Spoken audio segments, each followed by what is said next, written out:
तो जिस जोजिला दर्रे को भारत ने 1948 की जंग के दौरान अपने कंट्रोल में लिया था, वहां आज सबसे लंबी सुरंग का एक अहम पड़ाव पार कर लिया गया है।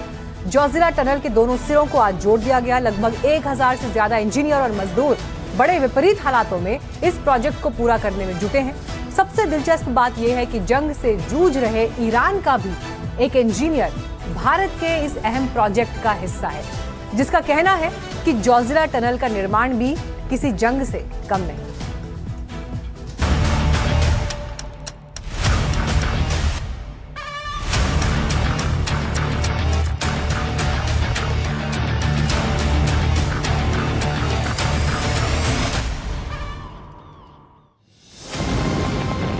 एक धमाका हुआ और टनल के दोनों छोर एक दूसरे से जुड़ गए। देश के दो अहम सामरिक इलाके आपस में कनेक्ट हो गए। दुनिया के सबसे लंबी सिंगल ट्यूब सुरंग जोजिला टनल ने सबसे मुश्किल पड़ाव पार कर लिया है। विकास और राष्ट्रीय सुरक्षा में एक नई मील का पत्थर स्थापित हो चुका है। कश्मीर और लद्दाख के बीच कनेक्टिविटी में अब खराब मौसम रुकावट नहीं बनेगा। भारत की सेना के लिए, भारत की स्ट्रेटजिक जो रिक्वायरमेंट्स के लिए ये टनल काफ़ी ही महत्वपूर्ण है। याद करें जब गलवान में 2020 में चाइना के साथ क्लैश हुए, उस वक़्त किस तरह सेना को मुश्किल उठानी पड़ी कि वहाँ सप्लाईज या जो लोग सेना के लोग वहाँ लद्दाख पहुँचाने थे, बहुत ही मुश्किल हुआ। और फिर एयरफोर्स ने एक बहुत ही बड़ा मोबिलाइजेशन ऑपरेशन शुरू किया। उन्होंने उन्होंने यहाँ से सप्लाईज दी सेना के लोग लिए लद्दाख तक। लेकिन ये टनल बनने के बाद जो मैनेजमेंट है उनका कहना है कि ये सेफ, क्विक और ऑल वेदर जो कनेक्टिविटी है लद्दाख के साथ पूरे मुल्क की जुड़ेगी, जिसकी जो मुल्क की जो स्ट्रेटजिक और या डिफेंस रिक्वायरमेंट है उनका वो खास उसमें एक रोल अदा करेगी। ये इंजीनियरिंग का करिश्मा हुआ 11,000 फीट से ज्यादा ऊंचाई पर। कश्मीर के सोनमर्ग से लद्दाख के मीनामार के बीच इस ब्रेक थ्रू ब्लास्ट से लगभग 13 किलोमीटर लंबी जोजिला टनल के और छोर खुल गए हैं, जिस पर दोनों तरफ से काम चल रहा था। इस प्रोजेक्ट की लागत लगभग 6,500 करोड़ रुपए की है और जब ये पूरा हो जाएगा तो ये टनल एशिया की सबसे लंबी सिंगल ट्यूब दो तरफा सड़क सुरंगों में शामिल होगी। इस प्रोजेक्ट को अंजाम देने में 1000 से ज्यादा लोग बहुत कठिन मौसम में जुटे रहे। इनमें एक खास नाम है यूसुफ रहीम आबादी, जो ईरान के इंजीनियर हैं। This is most challenging and the best tunnel so far. That's the reason that I'm here. I have come here. I was working in some other tunnel with better conditions also, but I prefer this tunnel because I feel that India is my second nation. War in Iran is a different matter. Anyhow, we are soldiers, engineers or some kind of soldiers. Okay. This also executing a project for the welfare of the people. It is extremely honorable. I am honored. Zoji La दर्रा भारी बर्फबारी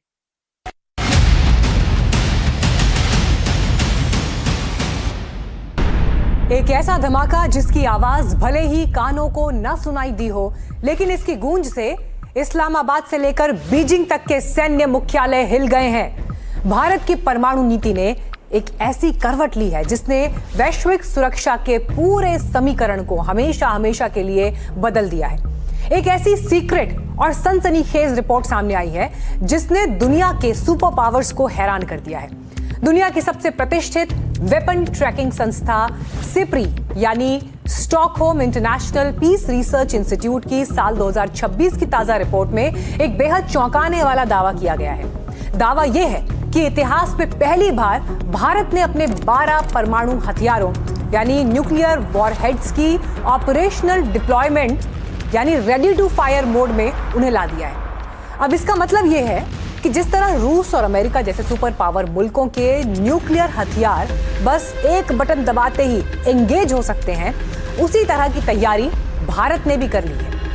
अब सवाल उठता है कि दर्शकों से संयम और सूझबूझ की राह पर चलने वाले भारत के इस कदम के मायने क्या हैं? क्या भारत अपनी पारंपरिक रक्षा नीति से आगे बढ़ रहा है?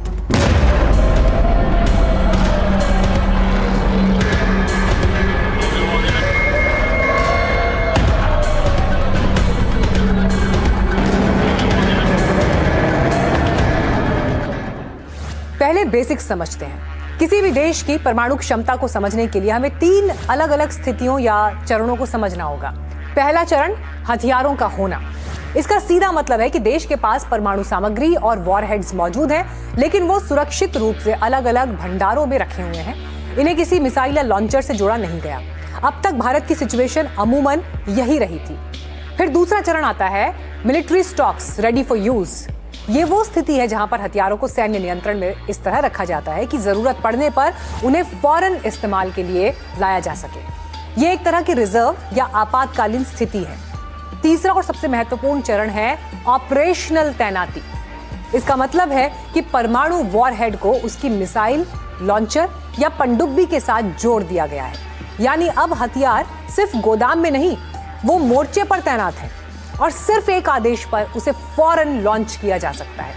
सिपरी का यही दावा है कि भारत अपने न्यूक्लियर वॉरहेड्स यानी एटम बम को रेडी टू फायर करने वाली स्टेज पर ला चुका है। इसके साथ ही भारत का कुल परमाणु भंडार भी अब 180 से बढ़कर 190 हो गया है। वैसे हमारे पड़ोसी देश चीन ने यह कदम साल 2024 में उठाया था और अब भारत ने भी अपनी सामरिक ताकत को एक नया विस्तार दे दिया है। अब 2 सवाल उठते हैं कि भारत ने ऐसा क्यों किया और क्या ये परमाणु हथियारों की पॉलिसी में बदलाव है। इसे समझने के लिए देश के परमाणु इतिहास को समझना होगा। भारत की परमाणु नीति हमेशा से नो फर्स्ट यूज यानी पहले इस्तेमाल ना करने के सिद्धांत पर टिकी रही है। 1974 का वक्त याद कीजिए। पूर्व पीएम इंदिरा गांधी के नेतृत्व में भारत ने पोखरण में अपना पहला शांतिपूर्ण परमाणु परीक्षण किया, जिसने दुनिया को भारत की वैज्ञानिक क्षमता का परिचय दिया। फिर 1998 याद कीजिए। पूर्व पीएम अटल बिहारी वाजपेयी के दृढ़ संकल्प के साथ भारत एक आधिकारिक परमाणु शक्ति संपन्न देश बना। Ground nuclear test in the Pokhran Range.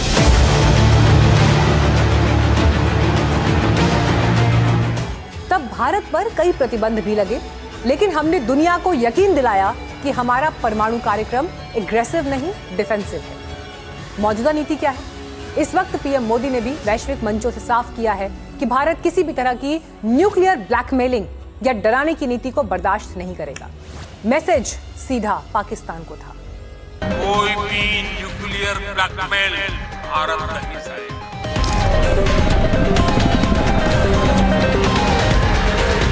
Nuclear blackmail की आड़ में पनप रहे आतंक के ठिकानों पर भारत सटीक और निर्णायक प्रहार करेगा। अब वो सवाल कि आखिर ऐसा क्या हुआ कि भारत ने शांति काल में 12 एटम बम को डिफेंस एसेट्स यानी मिसाइल में लोड कर दिया।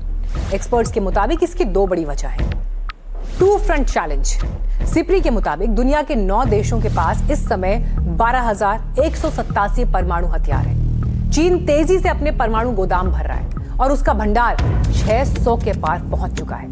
वहीं पाकिस्तान के पास भी करीब 170 परमाणु हथियार हैं और पाकिस्तान बार-बार एटम बम को लेकर धमकी भी देता आया है।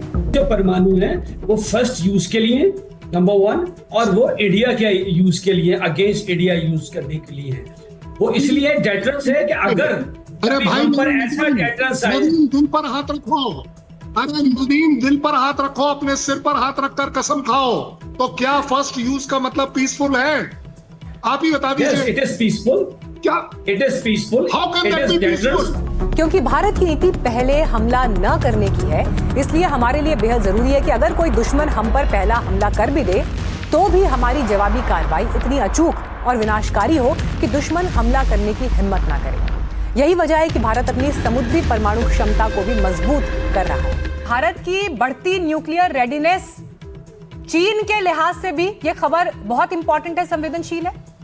हाँ बिल्कुल, ये समझना चाहिए। मैं थोड़ा टाइम देखो। पहली बात तो यह है, भारत एक ट्राइड देश भी है। भारत, मैंने जैसे बताया, न्यूक्लियर हथियार आसमान, जमीन और समुद्र के नीचे से मार सकता है। ये 5 ही देश हैं। तो ये इनको क्लियर वार्निंग है, चाहे वो पाकिस्तान है या चीन है। मगर पाकिस्तान के साथ थोड़ा फर्क अलग है। उसका फर्क इसलिए है कि डिस्टेंस बहुत कम है। अगर कोई न्यूक्लियर हथियार आपके ऊपर छोड़ा जाएगा तो जब से पहले आप रिएक्ट करोगे तब तक वो हथियार आपके गिर सकता है। और इसको रख के मुझे लगता है जो थ्रेट परसेप्शन किया है, जो सिपरी बोल रहा है कि हमने थ्रेट परसेप्शन किया, मुझे लगता है वो थ्रेट परसेप्शन हो सकता है दोनों तरफ से, पाकिस्तान और चीन से। इसलिए हमने ready to use, ready to deploy वाले जो वेपन लगाए हैं। यानी बात बिल्कुल साफ है, आज का नया भारत अपनी सुरक्षा के मामले में रत्ती भर भी ढिलाई बरतने के मूड में नहीं है। साल 2025 में 92 अरब डॉलर के भारी बजट के साथ भारत आज दुनिया का 5वां सबसे ज्यादा सेना पर खर्च करने वाला देश बन चुका है। भारत का ये कदम किसी देश को डराने के लिए नहीं, बल्कि अपनी सीमाओं को सुरक्षित रखने के लिए एक मजबूत और अभेद्य कवच है। देश की नीति आज भी सरल और स्पष्ट है। हम पहले हाथ उठाएंगे नहीं, लेकिन अगर किसी ने हमें छेड़ा तो हम उसे छोड़ेंगे नहीं। चलिए, कचहरी में फिलहाल वक्त एक ब्रेक का है, लेकिन आगे आपको दिखाएंगे अमेरिका में फुटबॉल वर्ल्ड कप देखने वालों को किस बात का डर सता रहा है।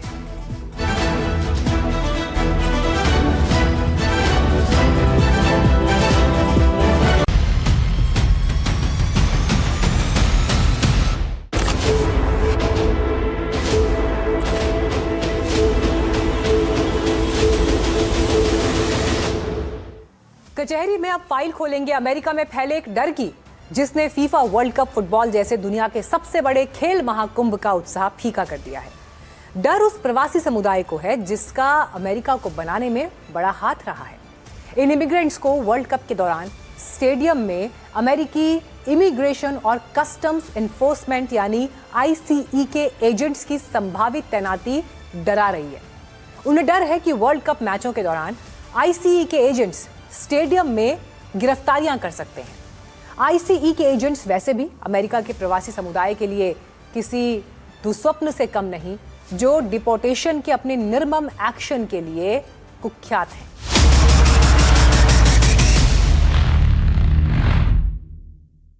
फीफा वर्ल्ड कप इस बार अमेरिका, कनाडा और मेक्सिको में साझा तौर पर 11 जून से शुरू होने वाला है। यह टूर्नामेंट 32 साल बाद पहली बार अमेरिकी धरती पर खेला जा रहा है। लेकिन ये फुटबॉल महाकुंभ ट्रंप की सख्त इमिग्रेशन और डिपोर्टेशन पॉलिसी की वजह से नई राजनीतिक लड़ाई का मैदान भी बन गया है। ऐसा लग रहा है कि अमेरिकी प्रशासन का जोर मेहमानों के वेलकम से ज्यादा प्रवासियों को डिपोर्ट करने पर है। और तो और वो 2000 से ज्यादा प्रवासी मजदूर भी घबराए हुए हैं, जिन्होंने इस वर्ल्ड कप के लिए लॉस एंजलिस के सोफी स्टेडियम को तैयार किया। वो शुक्रवार को इस मांग को लेकर हड़ताल पर जाने वाले हैं कि ICE के एजेंट्स स्टेडियम के अंदर या बाहर डिपोर्टेशन का अभियान ना चलाएं।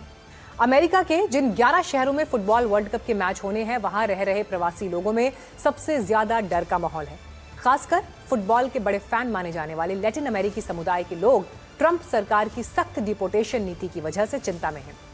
आलम यह है कि ऐसे लोग अपने घर से बाहर निकलने तक से डर रहे हैं। जाहिर है, ये डर फीफा वर्ल्ड कप में उन प्रवासी समुदायों का उत्साह और उनकी भागीदारी को कम कर सकता है, जिन्हें ट्रंप प्रशासन निशाना बना रहा है। फुटबॉल को दुनिया को जोड़ने वाला खेल कहा जाता है, जहां रंग, नस्ल और सरहदें मिट जाती हैं। लेकिन अमेरिका की धरती पर हो रहा ये वर्ल्ड कप एक कड़वी हकीकत बयां कर रहा है। जहां अमीर टूरिस्ट के लिए रेड कारपेट बिछा है, वहीं उस शहर को अपनी मेहनत से सींचने वाले प्रवासियों के सिर पर गिरफ्तारी की तलवार लटकी हुई है। ICE के एजेंट्स उन्हें दुश्मन की तरह देख रहे हैं। वर्ल्ड कप की चकाचौंध में छिपे इस डर पर फीफा और अमेरिकी सरकार की चुप्पी इस वक्त सबसे बड़ा सवाल है।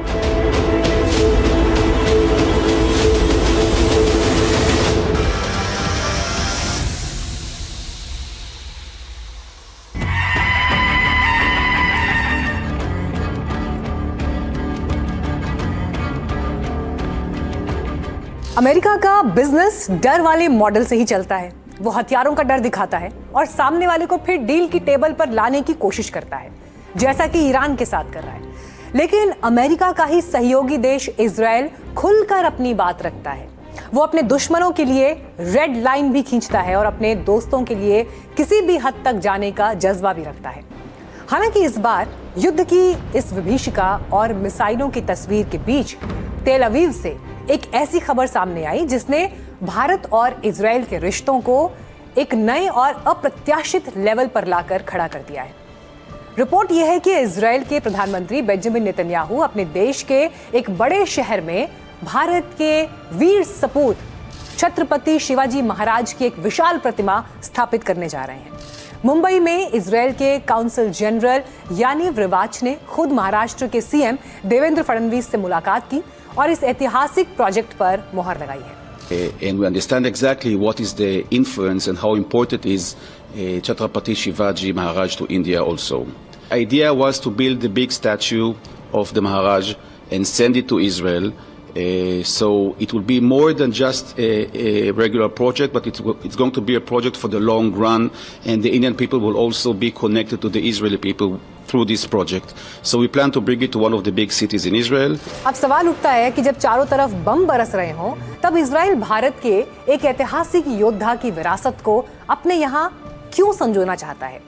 इसके पीछे नेतन्याहू का क्या संदेश है? स्ट्रैटेजिक एक्सपर्ट्स का मानना है कि इस कदम के पीछे सिर्फ कल्चरल एक्सचेंज और कूटनीति नहीं, बल्कि एक गहरी सैन्य प्रेरणा यानी मिलिट्री इंस्पिरेशन भी हो सकती है। छत्रपति शिवाजी महाराज सिर्फ एक राजा नहीं थे, वो गुरिल्ला वॉरफेयर यानी छापामार युद्ध नीति के जनक थे। उन्होंने सिखाया कि कैसे सीमित संसाधनों और छोटी सेना के बल पर भी अपने से कई गुना बड़े और शक्तिशाली दुश्मनों को घुटने टेकने पर मजबूर किया जाता है।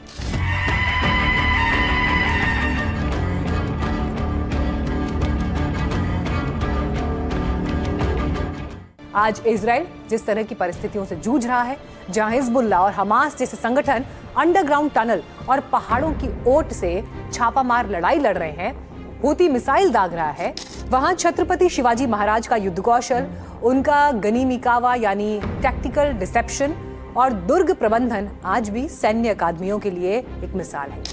इजराइल शायद दुनिया को यह संदेश देना चाहता है कि वो अपनी रक्षा के लिए उसी अडिग हौसले और युद्ध कौशल से प्रेरित है जो कभी हिंदवी स्वराज्य की नींव बना था। और जहां तक इजराइल और भारत की दोस्ती की बात है, तो ये रातों रात परवान नहीं चढ़ी। दोनों देशों के बीच का रिश्ता सिर्फ आधुनिक हथियारों की खरीद फरोख्त तक सीमित नहीं, बल्कि इसकी जड़ें इतिहास की गहरी परतों में है। हमें नहीं भूलना चाहिए कि पहले विश्व युद्ध के दौरान साल 1918 में भारतीय सेना के जाबाज जोधपुर और मैसूर लांसर्स के घुड़सवारों ने अपनी जान पर खेलकर इजराइल के हाइफा शहर को दुश्मनों से आजाद कराया था।